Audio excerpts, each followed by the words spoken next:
Coba jujur teman-teman, saat kamu memikirkan keinginan kamu saat ini, rasanya seperti sesuatu yang sudah jadi milik kamu atau masih seperti sesuatu yang jauh di sana? Dan kalau jawaban kamu yang kedua, itulah tepatnya kenapa itu belum terjadi teman-teman. Dan malam ini kita ubah semuanya teman-teman. Assalamualaikum warahmatullahi wabarakatuh. Setiap kali kamu menginginkan sesuatu, setiap kali kamu berharap dan menunggu, kamu sedang memancarkan satu sinyal ke hukum alam semesta. Ini belum ada, ini belum terjadi. Dan hukum alam semesta dengan setia hanya merespon apa yang kamu pancarkan, bukan apa yang kamu ucapkan. Bukan seberapa keras kamu berusaha, hasilnya kamu makin mahir bervisualisasi, teknik kamu makin halus, afirmasi kamu makin panjang. Tapi di bawah semua itu masih ada rasa belum yang diam-diam terus hidup. Dan selama rasa itu ada, manifestasi akan tertahan. Bukan oleh semesta, tapi oleh diri kamu sendiri teman-teman. Dan hukum asumsi ini bekerja sangat sederhana. Ia merespon state batin kamu, bukan usaha kamu. Bukan seberapa sering kamu visualisasi, bukan seberapa kuat emosi kamu saat afirmasi. Tapi satu pertanyaan ini, apakah kamu masih mengejar atau sudah menganggap itu sudah beres, sudah selesai? Dan disinilah konsep yang paling sering disalahpahami masuk. Perbedaan antara thinking of dan thinking from. Thinking of keinginan artinya kamu melihatnya dari luar. Kamu berdiri di sini, melihat ke sana, berharap suatu hari sampai ke sini. Nah, itu masih posisi ingin teman-teman. Itu masih sinyal belum. Thinking from keinginan artinya kamu sudah berada di dalam keadaan terpenuhi. Kamu melihat dunia dari sana. Kamu tidak lagi mengejar, karena kamu sudah tiba. Itulah yang disebut dengan acceptance atau penerimaan yang sejati. Dan inilah satu-satunya instruksi yang bisa dieksekusi oleh hukum. Neville Goddard punya masalah hukum pernikahan yang berlarut selama 16 tahun teman-teman, bukan 16 hari.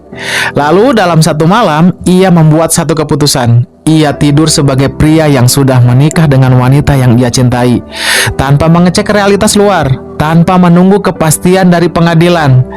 Ia cukup memutuskan bahwa ini sudah selesai, it is done, dan menjalani malamnya dari sana. 1 minggu kemudian, mantan istrinya muncul sendiri. Bukan dipaksa, bukan dikonfrontasi.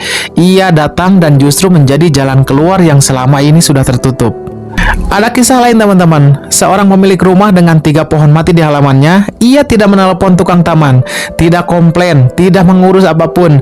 Ia hanya memutuskan dan membayangkan ketiga pohon itu sehat dan hijau. Beberapa hari kemudian, tukang tamannya datang sendiri dan mengganti semua pohon yang mati tanpa diminta. Dan ada juga kisah Jimmy Fuller dengan Cadillac-nya teman-teman.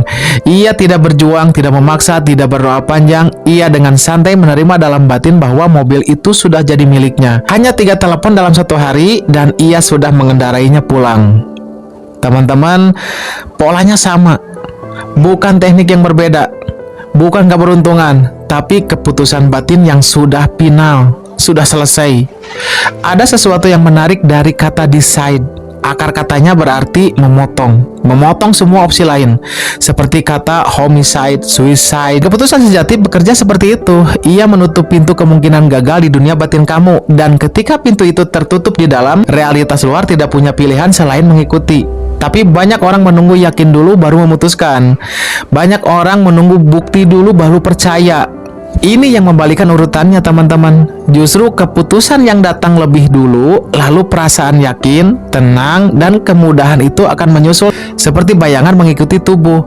Setelah keputusan dibuat, lepaskan. Selang waktu antara keputusan dan manifestasi adalah masa gestasi namanya. Benih sudah ditanam, proses bekerja di dalam tanah. Meski permukaan tampak belum berubah, tugas kamu bukan menggali setiap hari untuk mengecek akarnya. Dan kalau keraguan datang, itu wajar teman-teman. Keraguan tidak otomatis membatalkan asumsi kamu. Yang membatalkan adalah saat kamu bertindak mengikuti keraguan itu dan kembali ke state mengharap, ngarep. Selama kamu hanya pulang ke keputusan kamu, hukum tetap bekerja teman-teman. Dan malam ini, coba satu hal. Pilih satu keinginan kamu yang paling lama kamu kejar. Lalu periksa jujur, selama ini kamu memegangnya dengan rasa menunggu, ngarep-ngarep, atau merasa sudah selesai. Sebelum tidur, duduk diam sebentar. Biarkan kata-kata ini mendarat di tubuh kamu. Dicatat teman-teman, ini sudah selesai. Bukan diucapkan dengan paksa, bukan diyakinkan dengan keras-keras, tapi dibiarkan final. Seperti kamu menutup sebuah bab karena memang sudah selesai. Lalu jalani sisa malam kamu sebagai orang yang sudah hidup dengan hasil itu. Jangan cek tanda-tanda besok pagi. Jangan ukur apakah sudah ada pergerakan atau belum. Cukup hidup dari sana dan biarkan hukum mengurus pengaturan peristiwa di luar. Setiap kali kamu ragu atau realitas lama muncul, ingat satu hal, kamu tidak perlu meyakinkan siapapun. Kamu hanya perlu pulang. Pulang ke keputusan itu seperti pulang ke rumah yang memang sudah selalu jadi milik kamu. Dan kalau kamu ingin memahami lebih dalam lagi kenapa ini bekerja, teman-teman, mekanisme kesadaran di balik hukum asumsi ini, cara melatih state yang benar, dan kisah-kisah nyata yang benar-benar membuktikannya, semua ada dalam satu e-book yang sudah merangkum semua ini. Misteri Imajinasi dan Hukum Kesadaran. Ini bukan teori kosong. Ini bukan motivasi sesaat. Ini adalah kumpulan hukum-hukum ajaran dari Neville Goddard yang sudah sekali banyak dibuktikan. Dan ini pemahaman yang bisa mengubah cara kamu melihat diri kamu dan realitas yang kamu ciptakan sendiri, teman-teman. Linknya ada di bio profil saya. Ambil malam ini juga dan praktekkan. Semoga bermanfaat. Assalamualaikum warahmatullahi wabarakatuh.